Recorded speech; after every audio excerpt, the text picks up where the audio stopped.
Bonjour pour cette vidéo pour expliquer comment les patients prennent rendez-vous à votre permanence vaccination Covid. Plusieurs façons de vous trouver sur IndiCare. La première façon pour vous trouver, c'est que le patient aille sur IndiCare, s'il connaît, si on lui a dit d'aller sur IndiCare, s'il a vu une affiche, un QR code, etc. Donc la première des choses, c'est qu'on a mis ici un bloc « Je me vaccine ». Donc le patient va cliquer sur « Je me vaccine » et là il va choisir à domicile ou en permanence. Donc là on va aller sur la page permanence. Voilà. On va lui demander de saisir son adresse. Donc on va regarder ça juste après.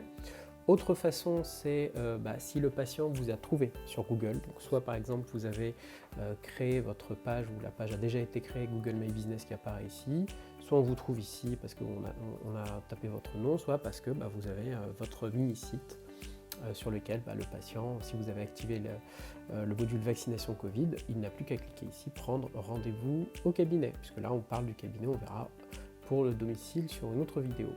Ou bien vous avez ici fait le lien entre votre page Google My Business, donc on a une vidéo sur la page YouTube d'IndiCare pour expliquer comment faire cela, où le patient va cliquer sur soit site web ici, soit directement ici prendre rendez-vous. Voilà, donc imaginons, il clique là-dessus, il revient en fait sur votre mini-site, donc voilà, de votre cabinet. Admettons maintenant que le patient il soit arrivé directement sur cette page générique. La première des choses qu'on va lui demander, c'est d'indiquer donc son adresse, 170. Donc je vais faire une fausse demande, évidemment.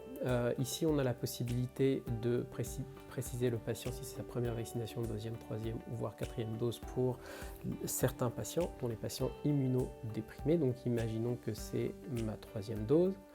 Et ici, on va pouvoir lancer la recherche et ça va afficher tous les cabinets. Donc évidemment, là, on est sur un site de développement, donc de test. Je n'ai évidemment pas tous les infirmiers qui s'affichent, j'ai juste mon compte de test que je vous ai montré tout à l'heure. Donc ça va afficher donc une adresse, ce n'est pas ma véritable adresse, c'est un test. Ici, donc, ça va afficher, ça va classer aux patients les cabinets les plus proches ou plus éloignés. Il peut donc cliquer dessus pour les classer, il n'y en a qu'un. Donc là, pour l'instant, il n'y a qu'un seul cabinet. Donc en théorie, il y a plusieurs cabinets qui vont s'afficher. Si vous avez plusieurs permanences, vous allez avoir vos horaires et votre nom à chaque fois qui s'affiche. Là, pour le Moderna, on a ce message évidemment réservé aux plus de 30 ans. Et ici, vous avez le nombre de doses que vous avez mis, on l'a vu tout à l'heure dans la vidéo précédente pour expliquer comment ouvrir vos permanences Covid. Donc là, le patient va cliquer sur prendre rendez-vous et on va lui proposer donc les différents créneaux qui ont été automatiquement générés avec, comme on l'avait vu, toutes les 10 minutes ou 5 minutes ou 15 minutes. Ça, c'est en fonction du début de votre permanence jusqu'à la fin de votre permanence. Voilà. Donc là, admettons que le patient se dise je vais prendre rendez-vous pour 14 h ou bien 15 h. Ça va donc retirer ce créneau et les prochains patients ne pourront prendre que les autres créneaux jusqu'à ce que vous n'ayez plus de créneaux. Voilà, donc là on voit qu'il y a un rappel pour le patient ici et on va lui demander un certain nombre d'éléments. Donc on va remplir, c'est un test, donc je mets un certain nombre d'éléments. On a besoin de la date de naissance pour que... donc là je mets un petit peu au pifomètre. Hop. Voilà. Et on a besoin donc du numéro de téléphone. Pourquoi? Parce que évidemment il va falloir que vous joigniez le patient si jamais il ne se présente pas ou qu'il y a un problème particulier. Et surtout, on lui envoie un SMS pour lui confirmer que son rendez-vous a été pris. Et aussi, si jamais vous annulez le rendez-vous, il reçoit également un SMS.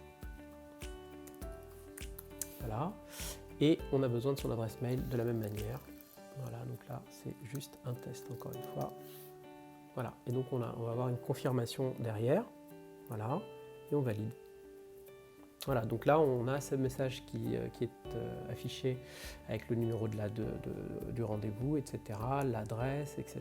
Donc tout ça, ça a été également envoyé par email au patient, ainsi que par SMS. Et l'infirmière reçoit également un email et un SMS pour lui confirmer qu'il y a donc un nouveau rendez-vous dans sa permanence. Donc là, si vous vous reconnectez sur votre compte IndiCare, vous allez retrouver ce rendez-vous qui s'est automatiquement ajouté à la date de la permanence jusqu'à ce que tous les créneaux que vous avez indiqués se soient remplis. Voilà, j'espère que c'est plus clair. À très vite. Merci.